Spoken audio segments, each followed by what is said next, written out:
ሰላም ጥዕና በለ እዚ TBS ኢንተርናሽናል ኣብዚ ሰሙን የመና አተሐሳብ ጉዳይ ኮይኑ ዘሎ ናይ 12 ክፍሊ መልቀቕ ፈተና ማትሪክ መብርህ ክሁና ዳይሬክተር ግልጋሎት ምዘናን ፈተናን ኢትዮጵያ ዶክተር እሸቱ ከበደ ዓዲምና ኣለና ንኽትካተሉና ብኽብሪ ንዕድም። ሰላም ጤና ይስጥልኝ።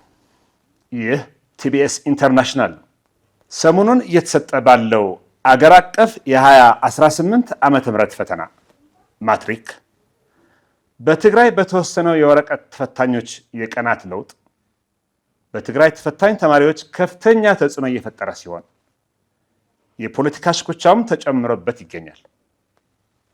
በዚህ ጉዳይ መብራሪያ እንዲሰጡን ዶክተር እሸቱ ከበደ የትምህርት ምዘናና ፈተናዎች አገልግሎት ዋና ዳይሬክተር ጋብዘናል። እንድትከታተሉን እንጋብዛለን። አመሰግናለሁ ዶክተር። እጅግ አድርጌ አመሰግናለሁ። ዶክተር ወደ ዝርዝር ጥያቄዎች ከመግባቴ በፊት ሰሞኑን አንተም ሰምተው ይሆናል፣ ግን ትግርኛውን ተርጉሜ የተወሰነ ሀሳቦች በትግራይ የትምህርት ቢሮ የተሰጡ ለትግራይ ተማሪዎች አለ። በእርግጥ አሁን ቀጥሎ ከትምህርት ቢሮ በተጨማሪ የትግራይ ካቢኔም የሰጠው መልእክት ያስተላለፈው ጥሪ አለ። የትግራይ ተማሪዎች ጉዳይ በሚመለከት የትግራይ የትምህርት ቢሮ የሰጠውን ኢንፎርሜሽን የተወሰነ ልስጥህና በአማርኛ ልንገርህና እዛ ላይ ጥያቄዎችን ልጠይቃ። የትምህርት ቢሮ እንደ ሌሎቹ የክልል ቢሮዎች በወረቀትና በኦንላይን ተፈታኞችን ለይቶ በሁለተኛ ሴሚስተር ጊዜ ያሳውቀዋል ይላል። የትምህርት ምዘናና ፈተናዎች አገልግሎትም ፈተናዎች አዘጋጅቶና ሳትሞ ዝግጅቱን ካጠናቀቀ በኋላ በወረቀትና በኮምፒውተር የሚፈተኑትን የት እና መቼ እንደሚወስዱ ከወር በፊት ግልጽ አድርጎልን ነበር ይላል።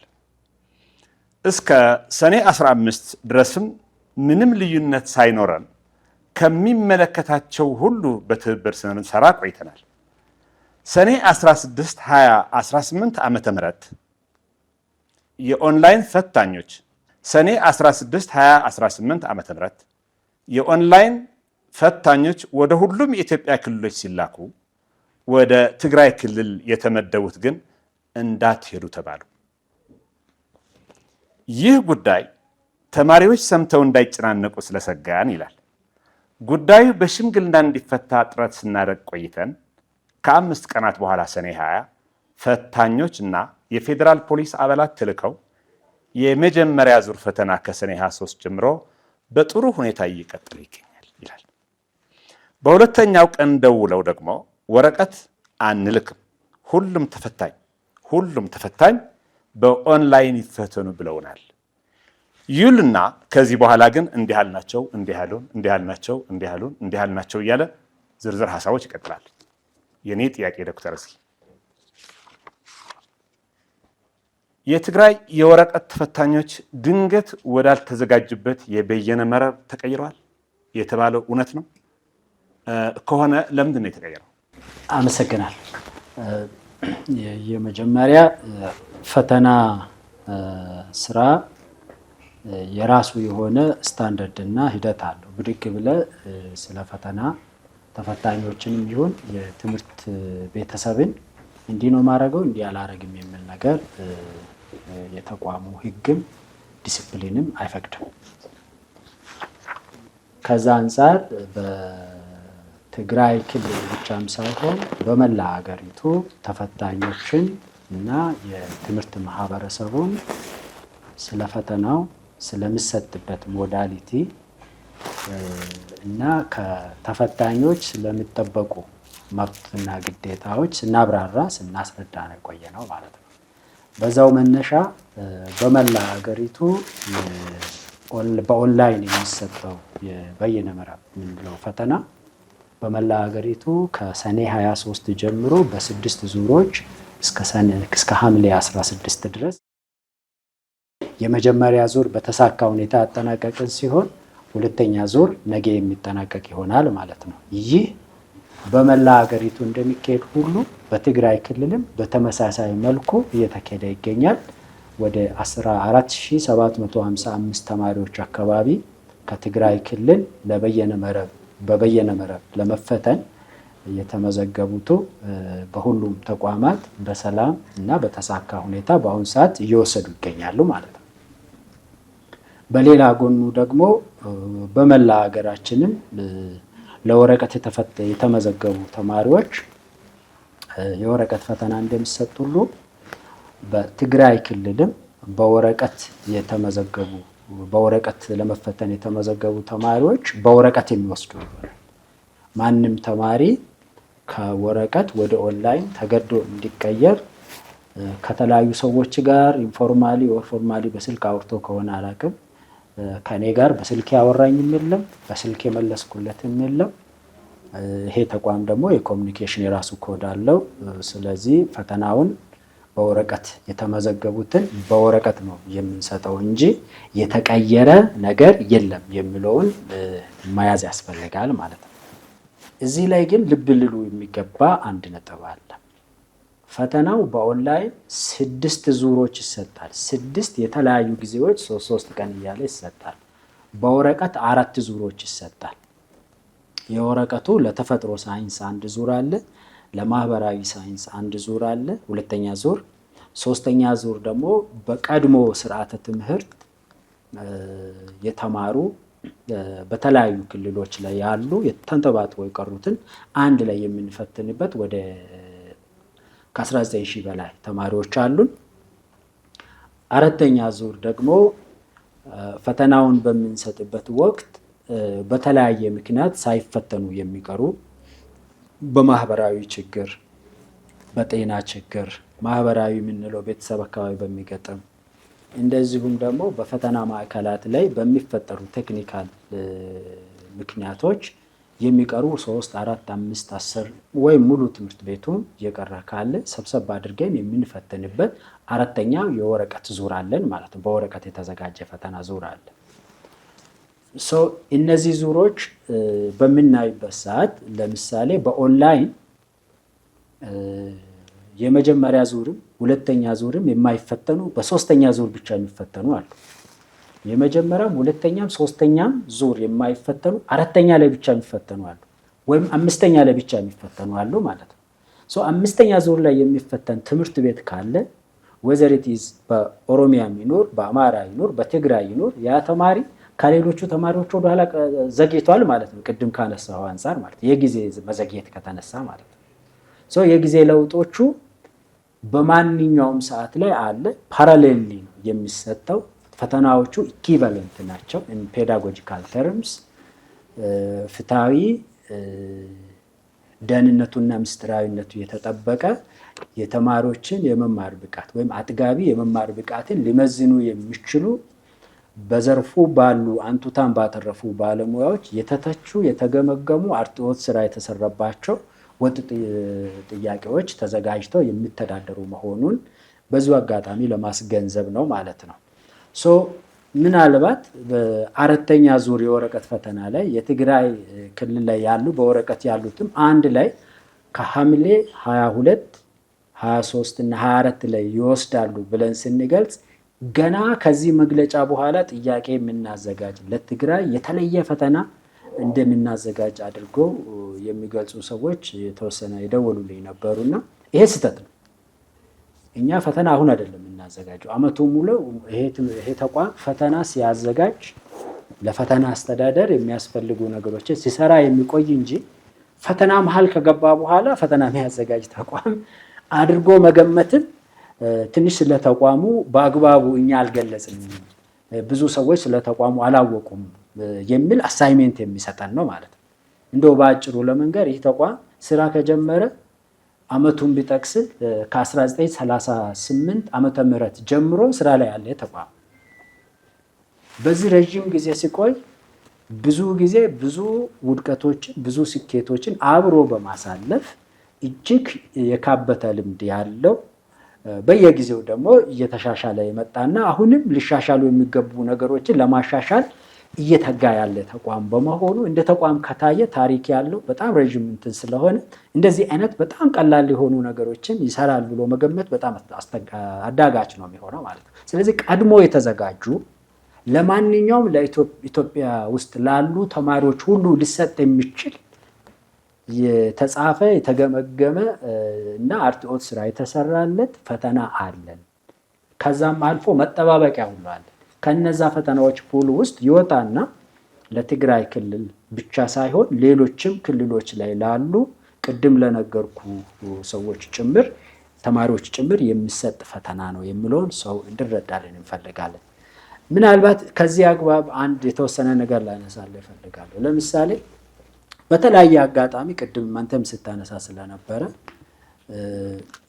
ለምሳሌ ቤተሰብ ለመጠየቅ አጋጣሚ ለቅሶ፣ ሰርግ እንደዚሁም ደግሞ የተለያየ የቤተሰብ ግንኙነት ጉዳይ ላይ ወደ ደቡብ የተለያዩ ክልሎች ወደ ሲዳማ በተለይ ደግሞ በብዛት ወደ አዲስ አበባ፣ ኦሮሚያ ክልልም አማራ ክልልም የመጡ በትግራይ ክልል ላይ ያሉ የነበሩ የ12ኛ ክፍል ፈተና ለመፈተን የተመዘገቡ ተማሪዎች አሉ። እነዛ ተማሪዎች ተመልሶ ሲሄዱ ጊዜው ስለማይፈቅድላቸው ባሉበት ሆኖ ለመፈተን ሲጠይቁ እኛ ቀጥታ ነው የፈቀድንላቸው ማለት ነው። ስለዚህ አዲስ አበባ ላይ ሆኖ አሁን በጣም ብዙ የሚፈተኑ አሉ። ኦሮሚያ ላይ በተለያዩ ዞኖች ላይ ባሉ መፈተኛ ማዕከላት ላይ የሚፈተኑ አሉ። አማራ ክልል የሚፈተኑ አሉ። ሲዳማ ላይ ማዕከላዊ በተለያየ ቦታ ላይ የሚፈተኑ የትግራይ ላይ የነበሩ ግን የተመዘገቡ ተማሪዎች አሉን ማለት ነው። ይህንኑ ነው ባጭሩ የሚል ያው ዋናው ነገር በወረቀት ለመፈተን የተመዘገቡና የተዘጋጁ የነበሩ ልጆች ወደ በየነ መረብ እንዲመለሱ የተሰጠ ውሳኔ የለም። የተደረገ ኮሚኒኬሽንም አይኖረንም። በዚህ ሰዓት ላይ በወረቀት ለመፈተን የተመዘገቡ ተማሪዎች ሁሉ በራሳቸው በግል ምክንያት ካልቀሩ በቀር በፈቃዳቸው ካልቀሩ በስተቀር አንድም ተማሪ ሳይቀር በወረቀት እንፈትናቸዋለን።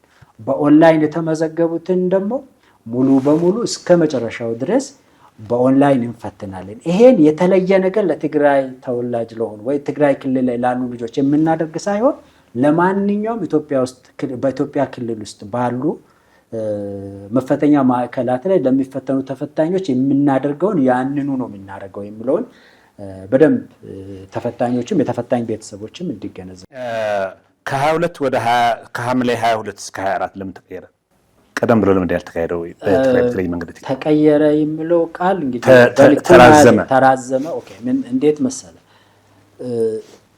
ፈተና በመደበኛ ፕሮግራም እንሰጣለን በሚል ኮሚኒኬት ያደረግነው የመጀመሪያ ልንገርና ከሐምሌ 24 ነው ከሰኔ 24 እስከ ሐምሌ 17 የመጀመሪያ ኮሚኒኬሽናችን ሰኔ 24 እስከ ሐምሌ 17 ኋላ ላይ መፈተኛ ማዕከሎቻችን እጅግ ሰፉ። እስካሁን ባለው ወደ 200 ምናምን ማዕከላት ነው ስንሰጥ የነበረው። ያ ማለት በ2014 ጀምሮ ወደ ዩኒቨርሲቲዎች ካሰባሰብን በኋላ አሁን ባለው ኢንፍራስትራክቸር እና ሀሳቤ ደረጃ ከ605 በላይ ተቋማ መፈተኛ ማዕከላት ላይ ሰጥተናል። የመፈተኛ ማዕከላት ቁጥር እጅግ በዛ። ከ605 በላይ መሆናቸው አይደለም። ከዛ ውስጥ ወደ 518ቱ በየክልሉ ነው ያሉት፣ በየወረዳው ነው ያሉት።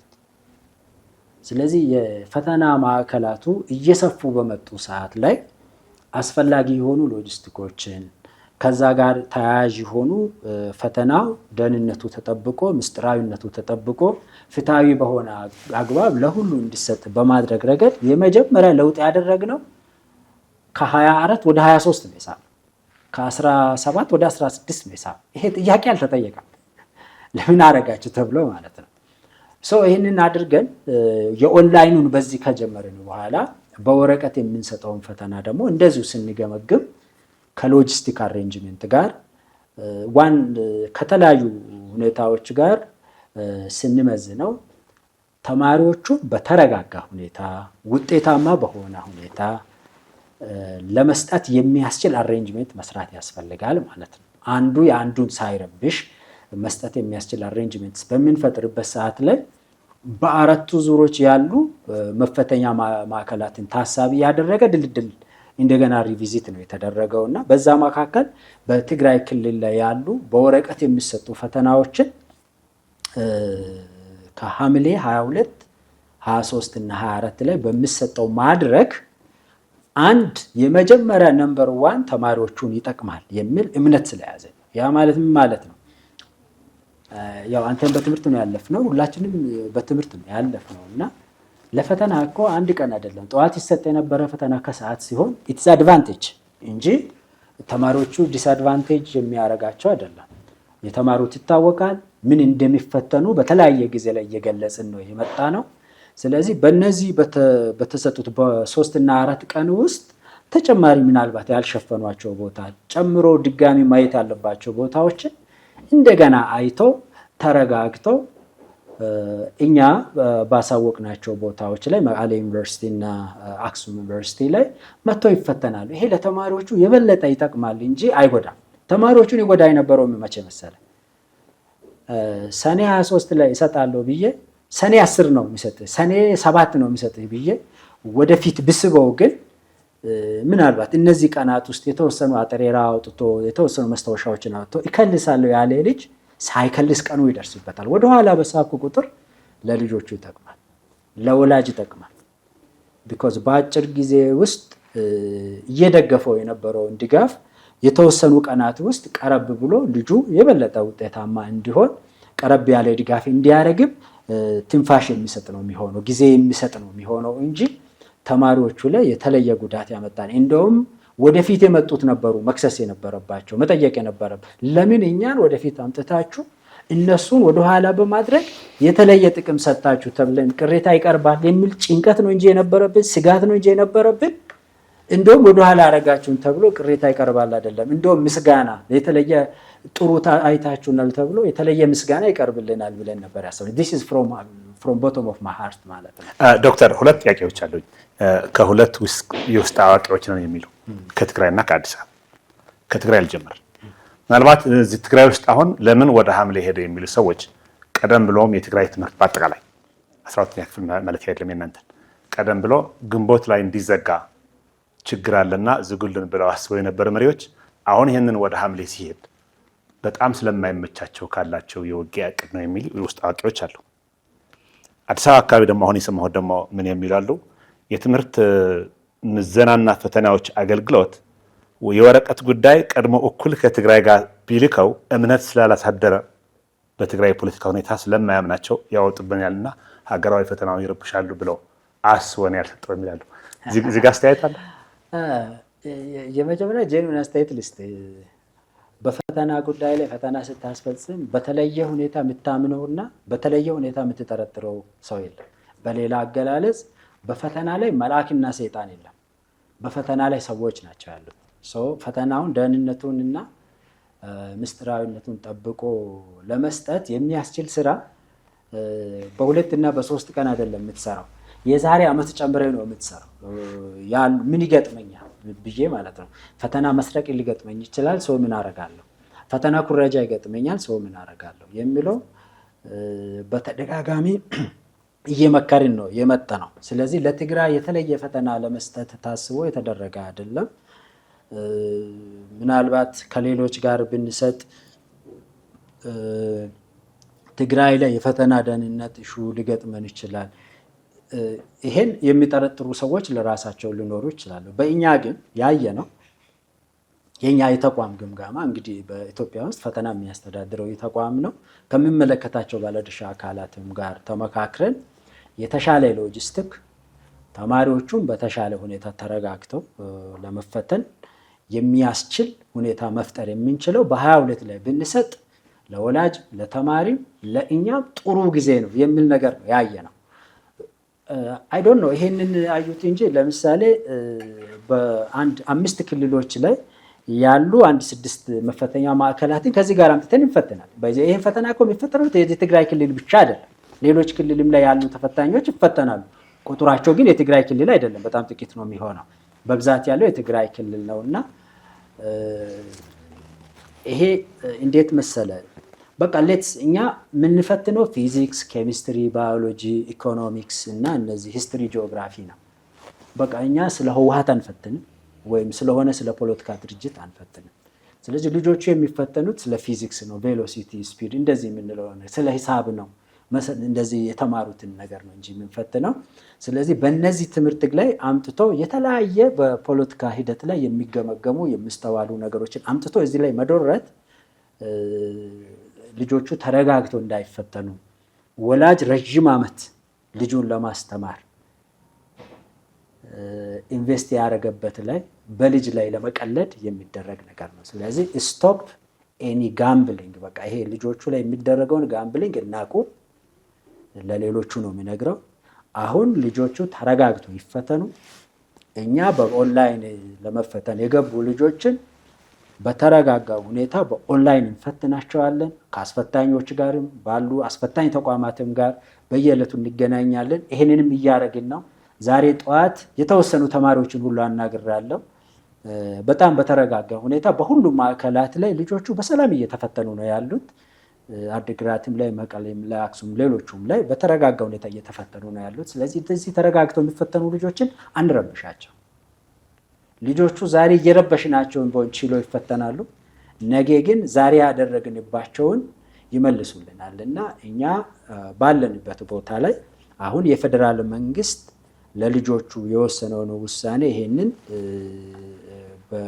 በቀና ልቦና ይሄ ፖለቲሳይዝ አድርጎ የማይመለከቱ ጉዳዮችን ሁሉ አምጥቶ ከመረበሽ ይልቅ በቀና ልቦና ተቀብሎ ልጆቹ ተረጋግተው እንዲፈተኑ መደገፍ ግን ዋይዝነስ ነው የማስበው። ሌላው ከክልሉ በተለያየ ምክንያት ወደ አዲስ አበባ የመጡ ተፈታኝ ተማሪዎች አሉ። በተለያየ ምክንያት መጥተው መመለስ ያልቻሉ ተማሪዎች አሉ። እነዚህ እየተስተናገዱ ነው። በተለያየ ምክንያት ከትግራይ ብቻ አይደለም አዲስ አበባ የሚመጡት፣ ከተለያዩ ክልሎች እዚህ የመጡ ልጆች አሉ። ባይዘዌ ሪፉጂስ አሉ። እዚህ የመጡትን ልጆች በተለያየ ምክንያት አዲስ አበባ ሲመጡ አዲስ አበባ ላይ፣ ሐዋሳ ሲኖሩ ሐዋሳ ላይ፣ በሄዱበት ቦታ ላይ የመጡበትን ምክንያት አብራርተው ሲሄዱ እንፈትናለን። ይሄ ለትግራይ ልዩ መሆን የለበትም፣ ለሌላም እያደረግን ያለ ነው። ከትግራይ አንጻር ግን የመጡ ልጆችን አዲስ አበባ የመጡትን ተቀብለን እየፈተናቸው ነው። ወደፊትም አሁን ባለው ሂደት ላይ ከመጡና ስለመጡበት ሁኔታ ላይ ማብራራት ከቻሉና ቀድሞ የተመዘገቡ መሆናቸውን የምዝገባ አይዲ ካርዳቸውን ማሳየት የሚችሉ ወይም ቁጥሯን ማስታወስ የሚችሉ እስከሆኑ ድረስ አዲስ አበባም ላይ ሌላም ጋር እየፈተናቸው ነው። ወደፊትም እንፈተናቸዋለን። ይህንን በደንብ ማወቅ አለባቸው ማለት ነው። ይሄ የፌዴራል መንግስት ቁርጠኝነት ነው። ውሳኔም የተሰጠበት ጉዳይ ነው። የፈተናዎች አገልግሎትም የሚሰጠው ጉዳይ ነው ማለት ነው። የመጨረሻ ጥያቄ ኦፍኮርስ በተደጋጋሚ አቅርበዋል። አሁንም እየሰማሁ ነው። ግን አሁንም ለተፈታኝ ተማሪዎችና ለወላጆች እንዲሁም በተለይ ለትግራይ ማህበረሰብ የምታስተላልፈው መልእክት በተጨማሪ እድል ስጥ። መልካም። የመጀመሪያ ከዙር ጋር በተለያዩ ዙሮች ከመሰጣት ጋር ነው ኮንፊዥኑ እየተነሳ ያለው። 2015 አይ ቲንክ 2015 ላይ ትግራይ ላይ 2 ጊዜ ፈተና ሰጥተናል። ሁሉም ክልሎች ከተፈተኑ በኋላ ነበር የሰጠነው። አንዱን ፈተና እንደውም ሌሎቹ ክልሎች ሳይፈተኑ መሀል ላይ ነበር የሰጠነው። ያኔ ለምንድን ነው ይህን ጥያቄ ያላነሳነው? አምና 2017 ላይ አማራ ክልል ሁሉም ክልሎች ከተፈተኑ ከ15 ቀን በኋላ ነው የሰጠነው። አማራ ክልል ይሄ ጥያቄ አልተነሳም። ለዛውም በወረቀት ነው የሰጠነው። 2014 ላይ ወደ 54,000 አምና አማራ ክልል ወደ 5400 ምናምን ተማሪዎችን 2014 ላይ ወደ 54,000 ኦሮሚያ ክልል ላይ የነበሩ ልጆችን ከወር በኋላ ቆይተን ነው የሰጠነው። ኦሮሚያ ክልል ያን ይሄንን ጥያቄ አላነሳም፣ ሌላም አላነሳም። ትግራይ ክልልም 2015 ላይ ይሄን ጥያቄ አላነሳም። ዛሬ ለምንድን ነው 3 ወር 4 ቀን ስለቆየ ለምንድን ነው ጥያቄ አድርጎ ማንሳት የተፈለገው የሚለው የማይገባ የፖለቲካ ትርፍ ከማይገኝበት ቦታ ለማግኘት መጣር። ይሄን ጀስት ሃንድ ኦፍ ፖለቲካል ጌሞችን እዛ ያርጉ። እኛ የትግራይ ላይ ያሉ ልጆችን መዝግበናል። በቀና ልቦና አንድም ተማሪ ሳይቀር በበየነ መረብ የተመዘገበውን በበየነ መረብ እንሰጣለን። በወረቀት የተፈተነውን አንድም ተማሪ ሳይቀር በወረቀት እንሰጣለን። ተማሪዎቹ ግን በግል ፍላጎታቸው ምክንያት ወይም በግል ፈቃዳቸው ምክንያት ሲቀሩ ደግሞ ያ መብታቸው አስገድደን የምንሰጠው ፈተና አይኖርም። ይሄንን ወላጆች እንዲገነዘቡልን እንፈልጋለን ማለት ነው። ሁለተኛ ዙሩን አሁንም ድጋሚ ማነሰው እዛ ዙር ላይ በዚሁ በኦንላይን ፈተና ራሱ እኮ የመጀመሪያ ዙር ላይ የማይፈተኑ አሉ። እዚሁ ትግራይ ሁለተኛ ዙር ላይ የሚፈተኑ አሉ፣ ሶስተኛ ዙር ላይ የሚፈተኑ አሉ፣ አራተኛ ዙር ላይ የሚፈተኑ አሉ። ለምን እነሱ ላይ አላነሳንም? አልዘገጁም ወይ? እነሱስ በወረቀት እኮ የተፈጥሮ ሳይንስ ቀድሞ የማህበራዊ ሳይንሱ ቀጥሎ ነው የሚመጣው። እንደዚሁ በአሮጌ ካሪኩለም የሚፈተኑ ልጆች እኮ በአራተኛ ዙር ነው የምንፈትናቸው። እነሱ ላይ የተፈጥሮ ሳይንስ ተማሪዎች አብዛኛው አሁን ለምሳሌ አማራ ክልል ወደ 19000 ተማሪዎች አሉ። አሁን የሚፈትነው ማለት አማራ ክልል ላይ 19000 ተማሪዎች አንደኛ ዙር ላይ መፈተን ሲገባቸው ወይም እየቻሉ የፈተና ዙሩን አሬንጅመንት ከአስተዳደሩ ጋር ለማሳለጥ እና ልጆቹም ተረጋግተው የሚፈተኑበትን ምቹ ሁኔታ ለመፍጠር ስንል አራተኛ ዙር ላይ ነው የምንሰጠው። 10 ምናምን ቀን ዘግይተው አማራ ክልል ላይ እንፈትናለን። አማራ ክልል ብቻ አይደለም፣ በዚህ ዙር ላይ የሚፈተኑ የሌሎች ከተለያዩ ክልሎች የሚመጡ ልጆች የናቹራሎቹ መጥተው ከሶሻሎቹ ጋር አንድ ላይ ሆነው አራተኛ ዙር ላይ ይፈተናሉ። ለምን እዚህ ላይ ጥያቄ አላነሳንም? ምንም። ስለዚህ ምንድነው የገባው? ይሄ የዙር ሽግሽጉ የመጣው በተለየ ሁኔታ የትግራይ ልጆችን ለመጉዳት ነው፣ ሌላ የፖለቲካ ንግ ለመነገር የሚል ያልተፈለገ ጥርጣሬ ውስጥ በመግባት እኔ ለትግራይ ክልል ላይ ላሉ ለታናሽ እህቶቼ እና ወንድሞቼ ማስተላልፈው ለነዛም ልጆች እናቶችና አባቶች ወይ ወላጆች ማስተላልፈው ይሄ እነሱ የሚፈተኑበት ፈተና እነሱ ብቻቸው ሳይሆኑ ሌሎችም የኢትዮጵያ ክልሎች ውስጥ ያሉ ተማሪዎች አንድ ላይ የሚፈተኑበት ለነሱ ተብሎ ብቻ በተለየ ሁኔታ ያልተዘጋጀ ቀድሞውኑ አጠቃላይ ኢትዮጵያ ተማሪዎች ይፈተናሉ ተብሎ የተዘጋጁበት በፍትሃዊነት የሚሰጥ ወደኋላ ደግሞ የተወሰኑ 4 ቀን መዘግየቱ ደግሞ ለተማሪዎቹ የዝግጅት ጊዜን የበለጠ የሰጠ የጠቀመ እንጂ የጎዳ ባለመሆኑ ይሄንን በመገንዘብ ደግሞ ተራዘመ በሚል ባለመዘናጋት ተማሪዎቹ በአግባቡ እንዲዘጋጁ በመደገፍ የበለጠ ውጤታማ እንዲሆኑ በጋራ ተጋግዘን ብንሰራ ከዚህ መካከል ነገ አገርን የሚረከቡ ከሀገር አልፎ በአፍሪካ በዓለም ላይ ሚናቸውን የሚወጡ ምሁራን፣ መሪዎች፣ ባለሀብቶች የሚወጡበት ስለሆነ ዛሬ ስለምንዘራው ዘር ጥንቃቄ ብናረግ እና በማስተዋል ለልጆቹ በሚጠቅም መልኩ ብናረግና ሌሎች ለፖለቲካ ትርፍ እናገኛለን ብሎ የሚያስቡ አካላት ደግሞ ሌላ ለፖለቲካ ትርፍ በሚሰጥ ሜዳ ላይ ሄዶ እንዲጫወቱ ነው የምነግረው። በተለይ ከቲፒኤልኤፍ እና ከሌሎች አካላት ላይ ያሉ አካላት ትንሽ ከዚህኛው ሌላ ነገር ጨዋታ ቢደረግ ጥሩ ነው ብዬ ነው ማስበው። ከኔ አንጻር ግን ይህንን ጉዳይ በጥሞና በተረጋጋ መንፈስ የፌዴራል የፈተና ግብረ ኃይል በክቡር ትምህርት ሚኒስትር ክቡር ፕሮፌሰር ብርሃኑ ነጋ የሚመራው በጥልቀት ገምግሞ ፈተናው በዚህ ሁኔታ ቢሰጥ ለተማሪዎቹ የበለጠ ይጠቅማል በሚል በሰጠው አቅጣጫ ለሁሉም ተማሪዎች የምንሰጥ መሆኑን በአክብሮት በትህትና ነው የሚገልጸውና ይሄን የተቸገረ ሰው ካለ በሚመቸው መንገድ እኔን ማግኘት ይችላል፣ መጠየቅ ይችላሉ። ዛሬ ጠዋትም የተወሰኑ ሰዎች መጥተው አንተም ነበርክና ይሄንኑ ነው የነገርኳቸው። እንደዚህ አልተነገረንም ነው ያሉት። ምናልባት ይቅርታ መጠየቅ ካለብን የምንጠይቀው በዚህ ልክ አለማብራራታችን የመረጃ ክፍተት ፈጥሮ ኔጌቲቭ ኢነርጂው ሞልቶ ሊሆን ይችላልና እውነታውም ይሄ ነው፣ ምን ተገብረው ይሄ ነው። ከዚህ የተለየ ነገር ካለ ደግሞ የፈተና ጉዳይ የምንደብቀው አይደለም። ፈተናውም ልጆቹ እጅ ነው የሚገኘው፣ ወረቀት ነው እዛው ትተን ነው የምንመጣው። ፈተናው ምን ይመስላል ብሎ ትግራይ ላይ ምሁራን አሉ ገምግሞ ይሄ ፈተና አግባብነት የሌለው ነው ብሎ መተቻቸት መነጋገር እንችላለን፣ ማስተካከል እንችላለን የሚለውን ይሄን እንዲይዙ ነው። ሁለተኛው ከእርማት በፊት ፈተናው ከተሰጠ በኋላ የፈተናው ቫሊዲቲ በሚል የትምህርት ባለሙያዎች ተሰብስበውበት እያንዳንዱን ጥያቄ እንደ ተማሪ ሆኖ ይገመግማሉ። ጥያቄዎቹ ላይ እንደው ችግር ብኖር ምናምን የመጀመሪያ አይገባም። ኢቨን እኛ እንደማይገባ እርግጠኛ የሆንን ራሱ ከእኛ ውጪ ፈተና ዝግጅቱ ሂደት ውስጥ ያልተሳተፉ የሃይ ስኩል መምህራን፣ የዩኒቨርሲቲ መምህራን ይገቡና እኛ ትክክል ነው ብለን የሰጠነውን ፈተና ይገመግማሉ። ቫሊዴት ያደርጉና በተለያዩ ፓራሜትሮች ይገመግማሉ።